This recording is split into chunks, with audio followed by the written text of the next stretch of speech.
I have had many conversations this past week and also over many years about what it will really take to address the opportunity gap and to achieve equity for all of our students. I have also watched so many district and school leaders and communities wrestle with the same question.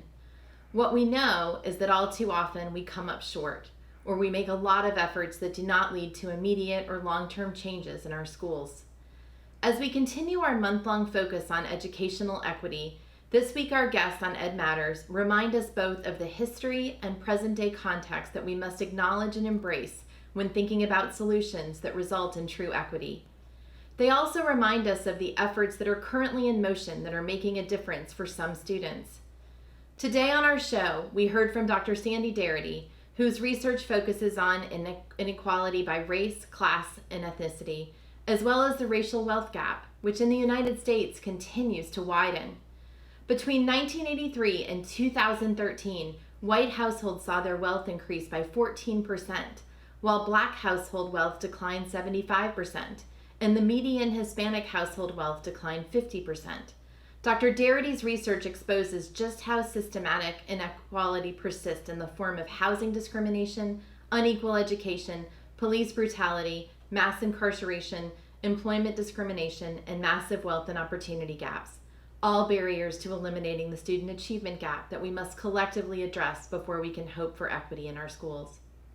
We also heard from Shannon Bowman, a middle school educator in Wake County, who has supported teachers to leverage their advisory periods and leadership focus to empower students with skills to grow in their social and emotional learning and address their learning differences. With her guidance, students are learning to develop their own voices and understand what they need to succeed. Bettina Umstead, chair of the Durham Public Schools, shared the specific steps educators, administrators, and the community are taking in Durham to address equity in meaningful and sustainable ways. Our month-long Color of Education Summit is providing us with the time and space to hear and face data and facts that are not necessarily widely known or internalized as a critical part of our work. Wealth and health disparities that we are learning about must be a part of how we address equity in our schools because they affect our families and students every day. I am reminded by the importance of our efforts, but also of the complexity with which we will need to address equity. While not comprehensive, we must consider the following.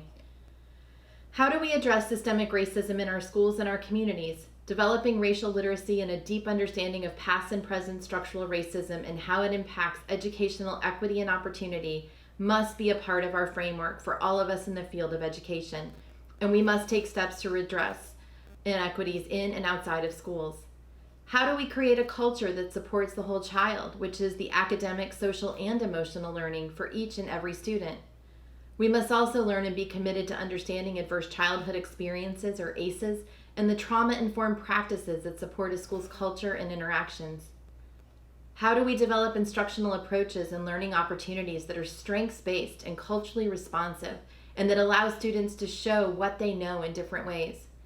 Instruction must empower and inspire students and maintain high expectations for every child. How do we change the systems that create and maintain barriers to equity? We must revamp school finance systems that result in equitable resources across schools and districts. We must ensure that all students have access to challenging, engaging curricula. We must revise accountability models that penalize schools and students with fewer resources and opportunity, and instead provide them with adequate and equitable support. We must provide opportunities for students to focus on their interests, to engage in meaningful project-based learning experiences that will help them grow the range of skills they need. This October, the Public School Forum's Color of Education Summit and our speakers on today's show have impressed upon me that addressing equity in education is both complex and urgent. We must also remember that this cannot be done by the schools alone, that much of what needs to change must also be done by communities who are willing to confront the systemic racism that can be found in all aspects of our daily living. I can, however, once again find hope in the potential that we can finally make a real difference for all students, especially students of color. Thank you for taking time with us to learn and think about education. That's all for today, and we'll see you next week.